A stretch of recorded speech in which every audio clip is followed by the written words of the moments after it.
Scott. Channel 3, as you know, is your back-to-school authority, and heading back to class can mean more than just gathering supplies and meeting a new teacher. Yeah, there can actually be challenges for both students and parents as that first day looms. Psychologist Dr. Laura Saunders is checking in with us this morning with some mental health tips that we can all use. Good morning. Happy Thursday. Dr. Saunders, how are you? I am well. Hello, friends. Happy Thursday. Yes. And as much as I want to hang on to summer as much as the next person, it is really important that parents and families start to mentally and emotionally prep themselves to get kids back to school. And what does that look like? What are some of the first things that we can start to do to implement and help with that transition? Well, it starts by a mindset, right? You have to get in your mind that school starts for some districts like in about 10 days. Yeah. So getting yourself in the mindset, getting yourself prepared, might be, in the old days we used to have to buy shoes and back to school clothes. But it's also about getting your body ready, right? So we all know sleep schedules have run amok all summer. Yep. It's starting to dial that back a little bit and getting your kids back on a better sleep schedule. So you just mentioned maybe some kids and some parents and families are about 10 days out from that first day back, give or take, depending on what district you're in. But is now maybe a good go time for people to start thinking about maybe resetting schedules?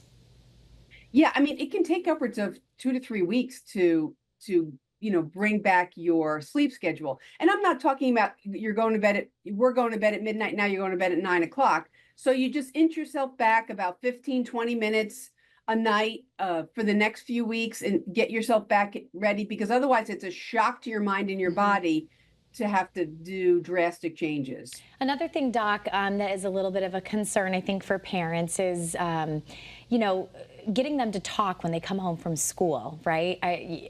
Asking how their day was usually doesn't go very far, no matter what their age is. If they're younger, they're too tired, and if they're older, they just don't want to talk. But what are some things that we can do to kind of foster that relationship between our child, so maybe, they'll kind of be a little bit more open at times?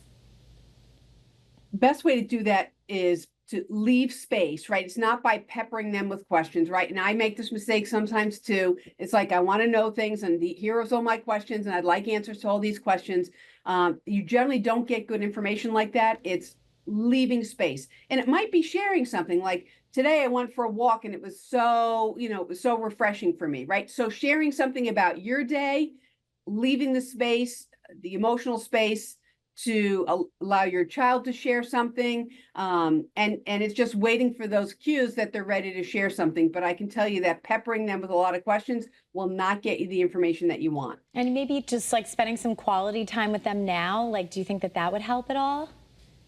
Yeah, spending some time together as a family. We do have 10 days, a couple of weeks, doing some things, getting in some last minute things together. I think that's really important. Yeah. Maybe continuing that quality time to maintain some of that structure as well. Structure is probably big for kids as they're heading back to class. But obviously, they've been away from the classroom setting. They've been away from probably big groups of other peers for the last couple of months. So social media, that kind of connection, being on their cell phones, that's going to continue as they're heading back into class. Maybe some social expectations that they're going to be reintroduced to, bullying, those types of issues that they're going to be reintroduced to as well. How do we deal with that? It's about talking to your kids and helping them learn, right? It's sort of like an intuition, and this happens over time, years, but talk about some uncomfortable topics. What makes you comfortable? What makes you feel uncomfortable? I mean, and there would be experiences this summer that you can relate to. Remember when this happened and you felt very uncomfortable. So if bad things are happening to you in school, or if someone's bullying you, and explain what bullying is, which is a power differential, and it goes on over a period of time. Start to have some of these difficult conversations where you keep the door open should a problem arise. And you also say having that family time, family meals are associated with lower rates of depression and anxiety. That's really important. And you're saying it doesn't even matter what meal it is? Right. We don't have to have the perfect Leave It to Beaver family meal together.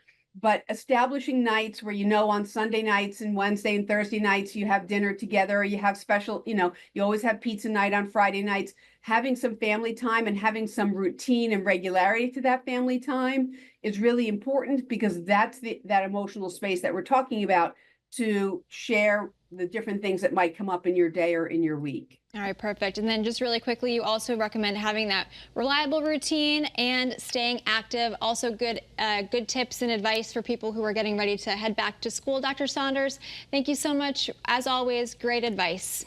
Appreciate it. Have a great day. You too. Thank you. All right, Marcy, out to you. It's time to shop till you drop. We are here at the Southbury Shopping Plaza.